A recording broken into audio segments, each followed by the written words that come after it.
I asked the Minister for Education what her department considers to be a balanced diet and what guidance is given to schools. Well, Minister for Education, Sport and Culture to reply. Thank you, Mr. Speaker, and I thank the Honourable Member for the question. It's certainly an area of concern with me in the last administration. A balanced diet is considered to comprise a wide range of foods, including different fruits, vegetables, grains and pulses, and a variety of meats and fish dishes. Primary school meal menus are written following the guidelines from England's School Food Standards format document, as there are currently no legislated standards on the island. The menu has 2 choices each day, which can be accompanied by vegetables, potatoes or salad from the salad bar. In addition, each meal is served with fresh bread and water. The menu has a meat-free day, a vegetarian option every day, and a vegan meal once a week. This will encourage children to try new options within their diet. These guidelines are also used in the UK and Scotland as a standard form of menu planning. Guidance notes are provided to every primary school kitchen to follow regarding recipes, portion sizes and quantities, along with cooking instructions and ordering information. In relation to secondary schools, they also follow the guidance set out by the England's Food Standards document, as well as other guidance documents in relation to nutrition. Healthy food options are offered daily, however students are allowed to choose what they eat. Schools do use fresh, sustainable and locally sourced food where possible, and advice is regularly sought from the Isle of Man Government's paediatric dietitians and the health improvement team regarding dietary requirements to include celiac, diabetic and other specific allergen diets. Thank you, Mr. Speaker. Mr. Johnston. Thank you, Mr. Speaker, and thank you, Minister, for her answer. I have received correspondence that some teachers are promoting vegan and vegetarian diets within island schools in order to apparently help combat climate change. It has also been reported that students of at least 2 high schools are being encouraged to go meat-free to save the planet. I do not have an issue with personal choice, and any individual has a right to decide what they choose to eat. However, can I ask the Minister whether she feels it appropriate for individual teachers to promote their personal dietary choices to students? Thank you. Okay. Straight slide, Minister.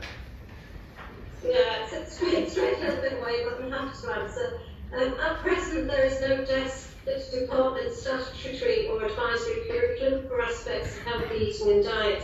However, schools will cover elements in their PSE lessons, science, design and technology, on food and nutrition sections, and obviously in PE, nutrition and exercise.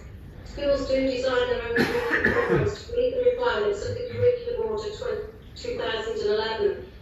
And within this, it states, all teaching shall promote personal, spiritual, moral, social and cultural development of pupils and contribute to their education in the fields of health.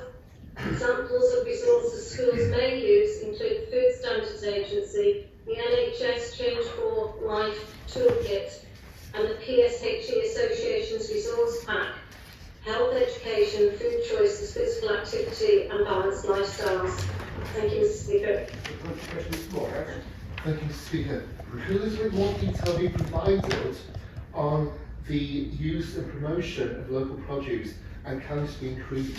Thank you. Minister to reply. Thank you, Mr. Speaker, and I thank the Honourable Member for his question. With regards to procurement, obviously the Department follows the government procurement policy. With regards to purchase local, where possible, and hopefully a review of funding will help support any changes in this area to make sure that sustainable options are utilised. Thank you, Mr. Speaker. I'd like to thank the Minister for answering a similar written question from me back in October. But I'd like to ask the Minister if she's aware that the School Food Standards document that she's referring to treats all primary school children the same, when it's clear that there should be at least a 30% increase in the calorific value of food provided to 10-year-olds compared to that in 5-year-olds. Why is there no apparent adjustment being made in portion sizes in primary school servings? And this is leaving our year 5 and 6 pupils often being hungry during the afternoon, which will impair their learning. Minister to reply.